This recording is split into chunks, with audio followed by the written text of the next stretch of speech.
Hello friends, I am Vishnu Sharma. Welcome to my channel real competitive English.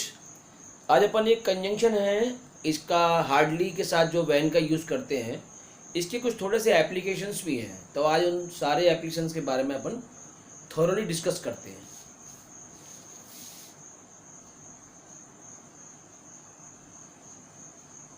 Hardly के साथ में van oblique before आता है। ये अपन ने एक वीडियो में पहले पढ़ा है। हार्डली के साथ में वैन ऑब्लिक बिफोर आता है। आपको मालूम है कि हार्डली की जगह अपन स्कार्सली या बेयरली इसका भी यूज कर सकते हैं। लेकिन यहाँ पे जो कंजंक्शन है, यहाँ पे इसके साथ में जो कंजंक्शन है वो वैन ऑब्लिक बिफोर ही होता है। और इसका हिंदी मीनिंग क्या होता है? ही ना था डैश डैश डैश की।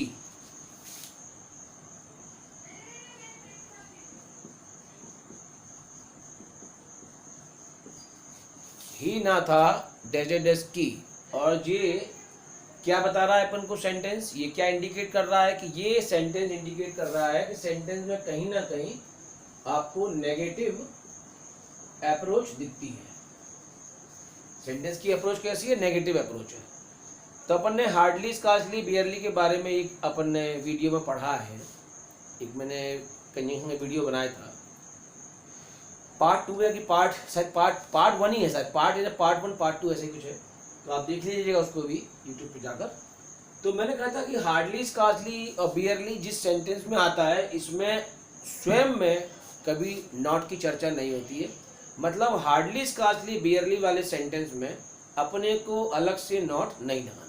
ठीक, ये तो अपन ने पढ़ लिया है कि हार्डली के साथ वैन का यूज करते हैं कंजंक्शन, स्कार्सली के साथ बिफोर करते हैं, और बियरली में दोनों यूज कर देते हैं। और ये भी आपको मालूम है, जो मैंने पढ़ाया है पहले वाले उसमें, कि ये जो आपका जो हार्डली है, इसके बाद में जो सेंटेंस है ये पास्ट परफेक्ट में बनता है, और इसके बाद जो सेंटेंस है वो पास्ट एंड डेफिनेट बनता है। ये अपन ने पढ़ा है। Hardly, scarcely, barely inverse rule को फॉलो करता है। ये भी मैंने उस वीडियो में बताया है, पर इसकी दोबारा चर्चा कर लेते हैं अपन कि हार्डली, स्कार्सली, बियरली है वो इनवर्स रूल को भी फॉलो करता है। अब हार्डली, स्कार्सली, बियरली के कुछ और भी एप्लीकेशंस हैं जो मॉडल्स में यूज किए जाते हैं, उसके बारे में अपन बात करते हैं। जैसे पहला देखो, ये पहला स्ट्रक्चर कि सब्जेक्ट प्लस हार्डली कैन और V1 और object. Subject hardly can, subject V1। जैसे मुश्किल से मैं उसे राजी कर पाता हूं। मीनिंग क्या होता है इसका? मुश्किल से, या शायद ही, और डैश डैश डैश सकता है या पाता है। तो मैंने कहा कि मुश्किल से मैं उससे राजी कर पाता हूं, तो आई, ये हार्डली, एक्चुअली कैन पहले आएगा, फिर आएगा हार्डली, क्योंकि नेगेटिव सेंस है ना ये। तो मुश्किल से मैं उसे राजी कर पाता हूं, तो I can hardly make him agree. कठिनाई से वह इंग्लिश बोल पाता है, he can hardly speak English. अब इस सेंटेंस में आपको बताऊं मैं कि आप इस हार्डली की जगह पर स्कार्सली यूज कर सकते हैं, या इसकी जगह बेयरली भी यूज कर सकते हैं। इनका भी मीनिंग यही है।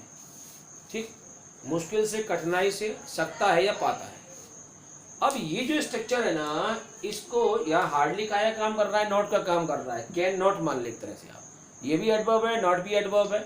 मीनिंग होता है मुश्किल से या कठिनाई से। अब इसका अगर इनवर्स रूल फॉलो कराएं तो कैसे होगा? देखो, ऐसे हो जाएगा कि इसको अपन एग्जाम में ऐसे भी देख सकते हैं कि हार्डली या स्कार्सली, बेयरली कैन, सब्जेक्ट V1। और ये सेंटेंस इंट्रोगेटिव नहीं होगा। यही इनवर्स रूल है कि सब्जेक्ट से पहले हेल्पिंग वर्ब आ जाती है। मैंने कहा मुश्किल से वह इंग्लिश बोल पाता है, he can hardly speak English. या इसको ऐसे बोल सकते हैं, hardly can he speak English, hardly can he speak English. ठीक, शायद ही वह तुम्हारी मदद कर सकता है, he can hardly help you, या hardly can he help you, दोनों सही है। तो एक हो गया अपने पास में, एक अपन ने पढ़ा हार्डली का यूज एक मॉडल कैन के साथ करते हैं, मीनिंग होता है मुश्किल से, शायद ही, डैश डैश डैश सकता है या पाता है। जरा दूसरा एक और मॉडल्स पढ़ते हैं तो हार्डली के साथ में देखो,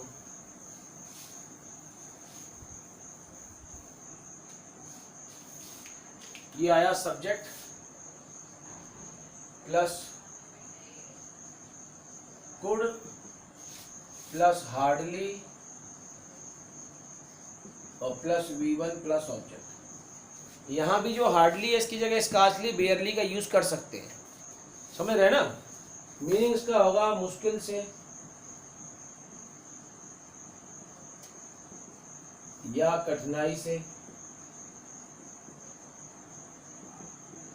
डैश डैश डैश सका या पाया। जैसे बोलूं मैं आपको, कठिनाई से वह जीवन यापन कर पाया, ही कुड हार्डली, जीवन यापन करना होता है सबसिस्ट ऑन, सबसिस्ट SUBSIST, तो कठिनाई से वह जीवन यापन कर पाया, तो he could hardly subsist on his life. मुश्किल से मैं उसे राजी कर पाया, I could hardly make him agree. कठिनाई से वह इस बिजनेस में प्रोग्रेस कर पाया, he could hardly progress in this business. मुश्किल से मैं उसे इंग्लिश पढ़ा पाया, I could hardly teach him English. ठीक, दूसरा ऑप्शन क्या है इसका, इनवर्स रूल को फॉलो करेगा, तो आप कैसे बोलेंगे कि हार्डली और कुड और सब्जेक्ट और V1 और ऑब्जेक्ट। इनवर्स रूल है, सेंटेंस इंट्रोगेटिव नहीं होगा। तो मैंने कहा कि मुश्किल से वह मेरी मदद कर पाया, he could hardly help me, या hardly could he help me।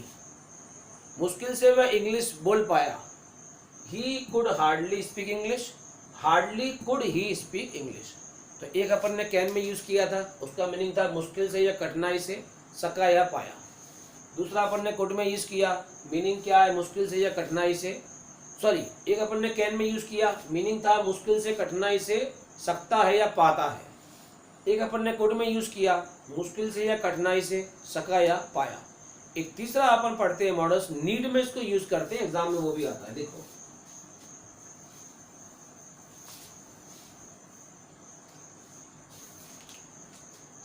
Subject plus need,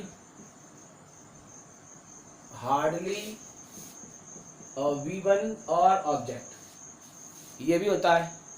इसका मीनिंग क्या होता है, शायद ही या मुश्किल से, ने की आवश्यकता है, ने की आवश्यकता है या जरूरत है। इनवर्स रूल फॉलो करेगा तो इसको आप ऐसे बोल सकते हैं कि हार्डली आगे आ गया, हार्डली नीड सब्जेक्ट V1 और ऑब्जेक्ट। ये भी इंट्रोगेटिव नहीं होगा, क्योंकि बताया मैंने इनवर्स रूल का प्रोसीजर क्या होता है कि हेल्पिंग वर्ब सब्जेक्ट से आगे आ जाती है, किसी न किसी एडवर्ब के साथ में ये इनवर्स रूल फॉलो करता है, चाहे हार्डली है, स्कार्सली है, बेयरली है ना, सेल्डम है।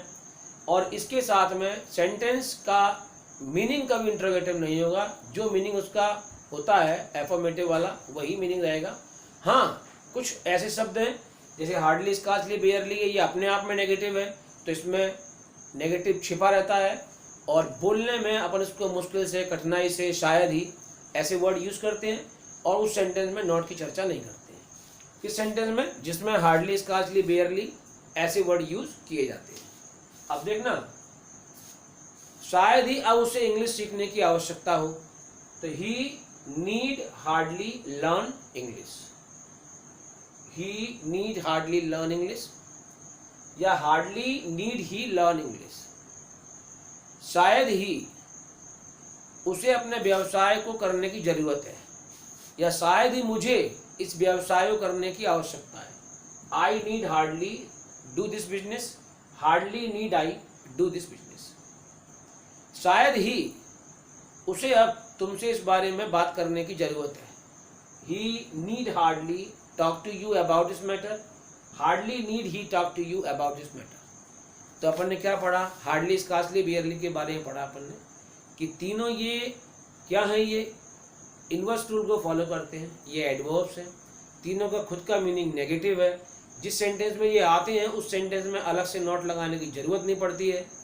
और ये अपन ने जो हार्डली स्कार्सली पढ़ा है व्हेन बिफोर के साथ में, उसमें पास्ट परफेक्ट और पास्ट इंडेफिनिट कॉम्बिनेशन है, और बाकी अपन ने मॉडल्स में इसको यूज़ किया है। अगली वीडियो में फिर मिलते हैं अपन एक नए कंजंक्शन के साथ। Thank you.